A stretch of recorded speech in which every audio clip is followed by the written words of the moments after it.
the first kiss was not supposed to happen. It was late at night, and I could still taste the wine on my lips when his mouth pressed against mine. The air smelled of rain and danger, and I knew in that instant that I had crossed a line that could never be uncrossed. My husband was away on a business trip, trusting me, loving me, believing in me, while I was out here doing the unthinkable. My body trembled between desire and guilt, my heart pounding as I gave in to a man who was not mine. Before I dive deeper, let me pause and say this. To everyone watching, thank you for being here. I truly appreciate all of you for subscribing to this channel. A big thank you to all my new and returning viewers. If you are watching this and have not yet subscribed, I cannot wait for you to hit that subscribe button because it is the fuel and energy that keeps powering this channel. And please, do not forget to engage and share your thoughts in the comments section right after this short hook. Your voices mean everything. Now, let me take you back to where it all began. My name is Amanda. I am a 34-year-old woman living in the suburbs of Atlanta, Georgia. I have been married to Michael for 9 years. He is a successful corporate consultant, always traveling from state to state, closing deals, attending conferences, and building the kind of career that provides us a comfortable life. Michael is tall, with dark hair and the kind of calm, patient demeanor that made me fall in love with him in the first place. He is steady, reliable, the man you build a family with. But that steadiness sometimes felt like distance. His work trips stretched longer and longer, and I began to feel like a beautiful houseplant left without sunlight. I was loved, but I was lonely. That was when Ryan entered my life. Ryan was 31, my neighbor's younger brother who had recently moved back into town after a messy divorce. He was the opposite of Michael. Rugged, playful, a man who lived life with no boundaries. He worked construction, his hands rough, his eyes a piercing green that seemed to strip away my layers of restraint whenever he looked at me. It started innocently. A wave across the street. A short chat at the mailbox. Then one night, when Michael was packing his suitcase for another week-long trip to Dallas, Ryan came over to help me fix a faulty light on the porch. I remember that night vividly. The porch smelled faintly of freshly cut grass, the summer heat still clinging to the air. Ryan climbed the small ladder, his shirt clinging to his chest with sweat. I tried not to notice, but I did. I tried not to stare, but my eyes lingered. When he climbed down, our hands brushed as he passed me the burnt-out bulb. The spark I felt was undeniable. "Thank you," I whispered, but my voice betrayed me. He looked at me with a grin that was not just friendly. "Anytime, Amanda." That was the beginning of my downfall. The first time we kissed, it happened fast. Michael had been gone for 3 days, and I had spent the evening alone, sipping wine on the porch. Ryan walked over with a casual smile and asked if I wanted company. I should have said no. I should have shut the door and turned off the lights. Instead, I invited him in. We sat too close on the couch, laughter filling the spaces where silence should have lived. His hand brushed mine, and instead of pulling away, I let it linger. When his lips finally touched mine, I gasped, not out of shock, but out of the hunger I had been suppressing for years. That kiss was fire. It was raw, reckless, and filled with everything I thought I had been missing. His hands were bold, his words unfiltered, and his presence intoxicating. I knew in my soul that I was betraying my husband, but my body betrayed me first. I leaned in, deepening the kiss, allowing the forbidden to take over. When he finally pulled back, his eyes searched mine. "Do you want me to stop?" he asked. I should have said yes. I should have ended it there. But instead, I whispered, no. In that one word, I chose destruction.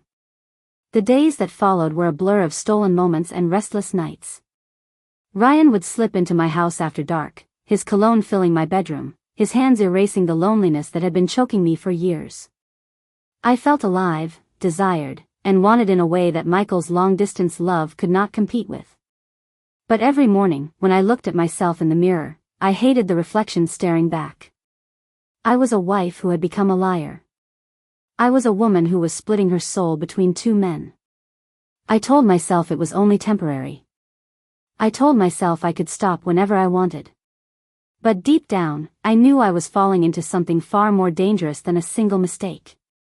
And I had no idea just how far this would spiral before the truth came crashing down. The first few days after Ryan and I crossed the line felt like walking on air. I floated through the hours, smiling to myself in ways that would have raised suspicion if Michael had been home. The taste of Ryan's lips still lingered, the echo of his laugh, the way his hands had claimed me like I was something precious instead of something forbidden. But soon, that rush of euphoria gave way to a new reality, lies, cover-ups, and the gnawing fear of getting caught. Michael called me from Dallas one night. His voice came through the phone, steady and warm. "How was your day, sweetheart?" he asked, the sound of hotel traffic in the background. My chest tightened. Just hours earlier, Ryan had been in our bed, his head resting on the pillow Michael had kissed me goodnight on for 9 years. I swallowed hard and forced a smile into my tone. It was fine. I went to the gym, came home, did some laundry. You know, same old, same old.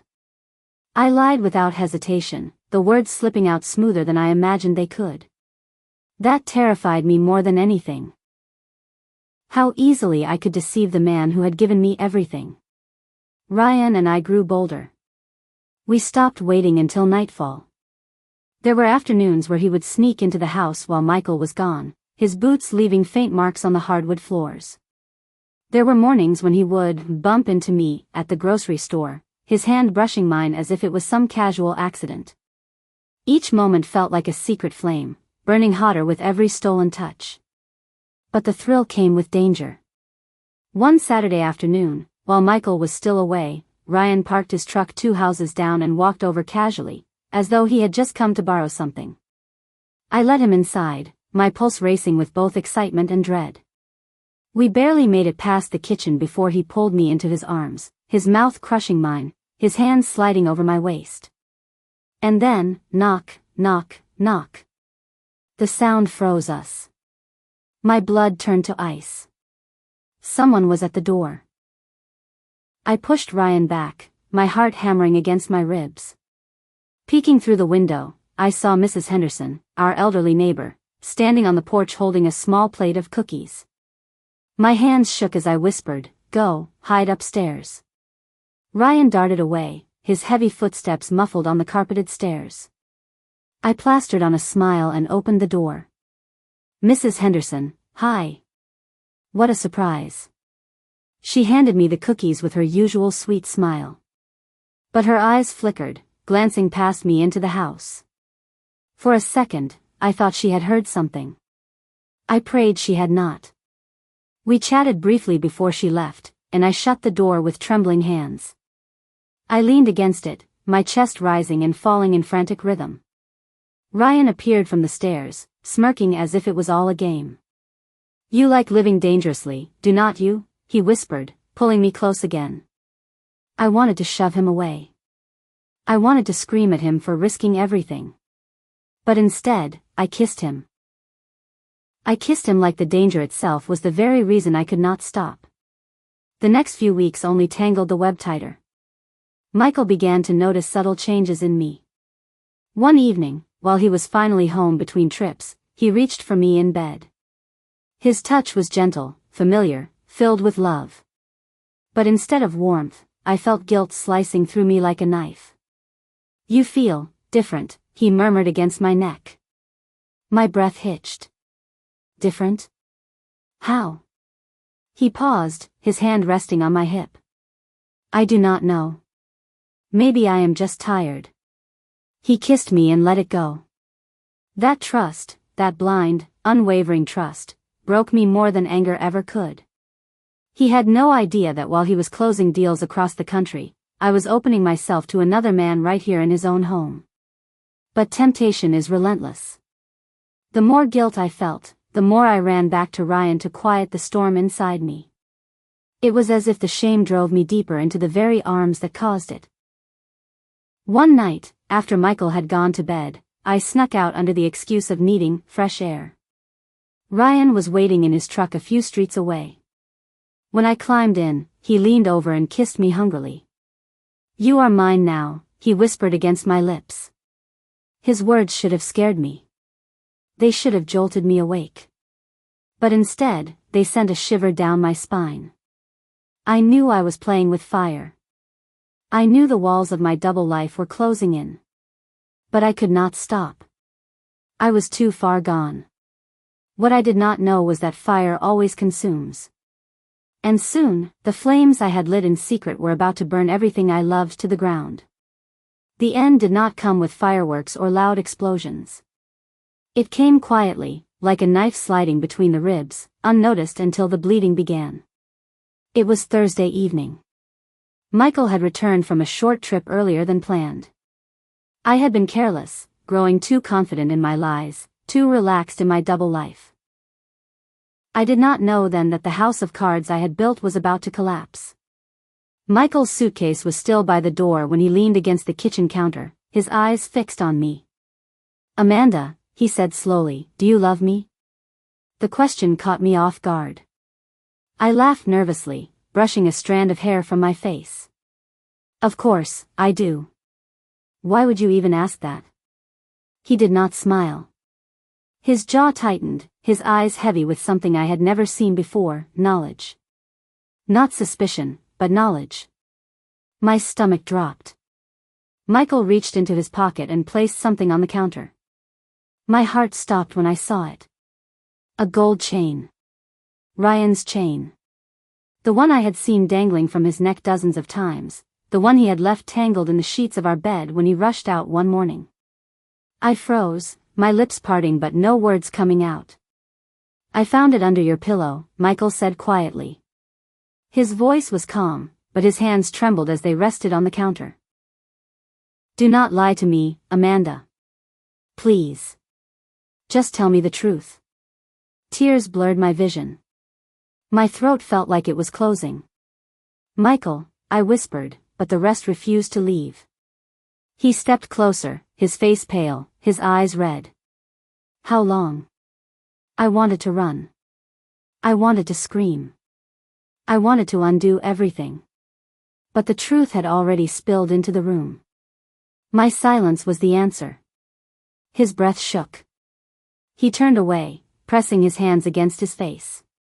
"I was in Dallas, working myself to exhaustion, so we could have this life, and you were here with him?" His voice cracked on the last word, and the sound broke me in two. I reached out instinctively, but he recoiled as though my touch would burn him. "I do not even recognize you anymore," he said, his voice low, shaking with disbelief and rage. 9 years, Amanda. 9 years I gave you my loyalty, my trust, my soul. And this is what you give me back?" I collapsed into sobs, falling to my knees in front of him. "I am sorry, Michael. I do not know what came over me. I was lonely. I was stupid. Please, please do not leave me." But my words were ashes, falling flat at his feet. Michael's face hardened. The man who had once looked at me with love now stared at me like a stranger. "Get out," he said coldly. The finality in his tone left no room for argument.